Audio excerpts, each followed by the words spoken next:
Kayata, he was the father of the socialist movement in Bihar. Chaudhary Charan Singh जी किसानों के नेता थे और इस देश में कुछ लोग महात्मा गांधी के असली वारिस थे, तो उसमें से चौधरी चरण सिंह एक है। नमस्कार, आप देख रहे हैं एक न्यूज़ 24। मैं मनीष आपके साथ। हमारी मौजूदगी अभी राष्ट्रीय जनता दल कार्यालय में है और आपको हम बताते चले कि एमएलसी चुनाव होने वाली है। बिहार में 9 सीटों पे चुनाव होने वाली है और 1 सीटों पे उपचुनाव होने वाली है। इसको लेकर के जब उनसे हमने सवाल किया तो उन्होंने इस पर प्रतिक्रिया देते हुए कहा कि आरजेडी 1 सीटों पे जीत रही है, ये तय है, ये फिक्स हो चुका है। और उन्होंने इस पर प्रतिक्रिया देते हुए कहा, जब हमने उनसे सवाल किया कि चर्चा ये चल रही है कि ये जो 1 सीट है रोहिणी आचार्य को भी दिया जा सकता है और तेज प्रताप यादव को भी दिया जा सकता है, तो इस पर प्रतिक्रिया देते हुए उन्होंने कहा कि ये कोई फिक्स नहीं है। क्या कुछ कह रहे हैं, सुनिए पहले उनके बयानों को। कौन मामले में, किस मामले अभी जो आपने पुष्पांजलि क्या मामला आपने किया, बात तो समझ नहीं रहे हैं, बताइएगा तब ना। सर, आज के कार्यक्रम पे आप यहाँ पहुंचे, पुष्प अर्पित किया आपने, क्या कुछ कहना चाहेंगे सर आज के अवसर पर? चौधरी चरण सिंह और भूपेंद्र नारायण मंडल दो बड़े व्यक्तित्व थे समाजवादी आंदोलन। एक थे भूपेंद्र बाबू, तो कहा जाता ही was the father of the socialist movement in Bihar.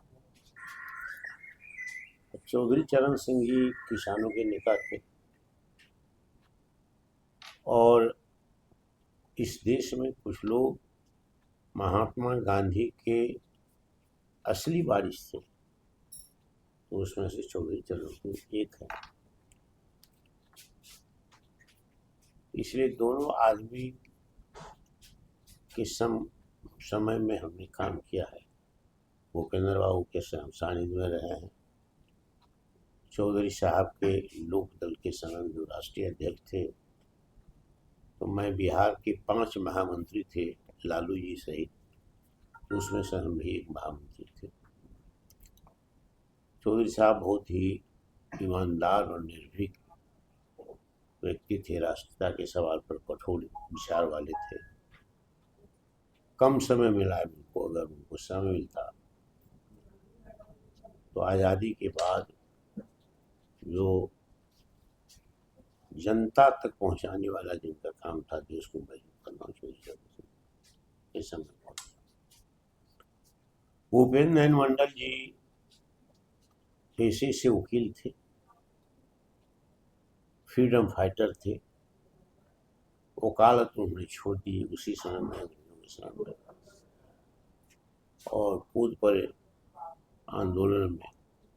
Samajwadi आंदोलन के बहुत बड़े स्तंभ थे, पार्लियामेंट में भी रहे, एसएसपी भी रहे और समाजवादी आंदोलन के बड़े नेताओं में से थे।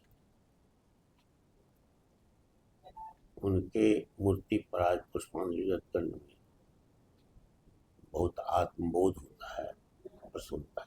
सर, कई ऐसे पुराने सामाजिक नेता थे जो आज भी याद किया जाता है और किसानों के नेता कहे जाते हैं, लेकिन आज किसानों की स्थिति हासिल है।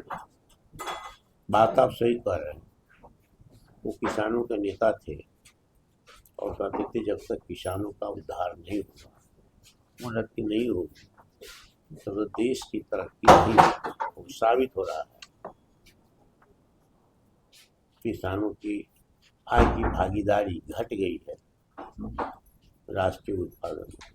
बात तो सही है। सर, आप दिल्ली गए थे, इलाज लालू यादव का बर्थडे था, जन्मदिवस था। लालू जी का नहीं था, इलाज लालू यादव, इलाज जो पुत्र हैं लालू यादव जी के पोते, उनका बर्थडे था, बहुत सारे नेता पहुंचे थे। क्या कहेंगे उस कार्यक्रम के बारे में? नहीं, उनके बेटी का वो बनिए रहा है, जहाँ हुआ है उस जगह है, मैरिज प्लेस कहिए, फार्म हाउस कहिए, जो कहिए।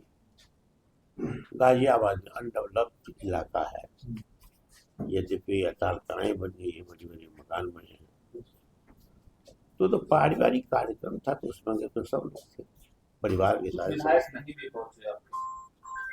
असल उन्होंने सबको इनवाइट नहीं किया था, विधायकों को तो किया गया सभी हाँ, तो विधायक को सबको सूचना थी, जो गए सुबह बहुत लोग, हम जिस समय चले रात में 10 बजे, उस समय तो विधायक लोग पहुंच गए थे बहुत। तेज प्रताप यादव भी पहुंचे।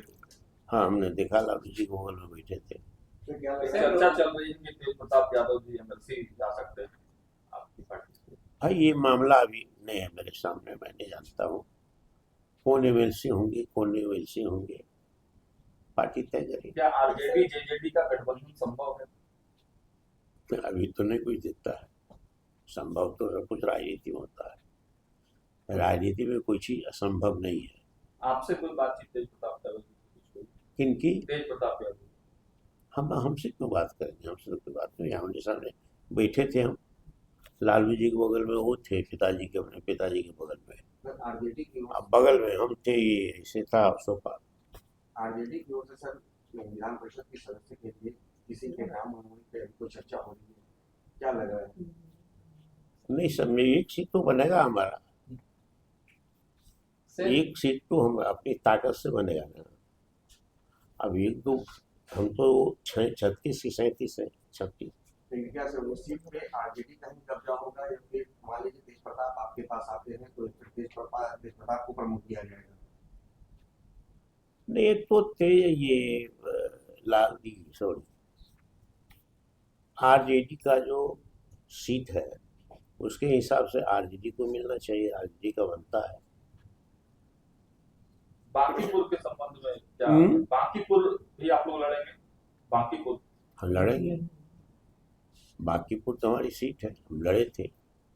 कांग्रेस तैयारी में दिख रही है।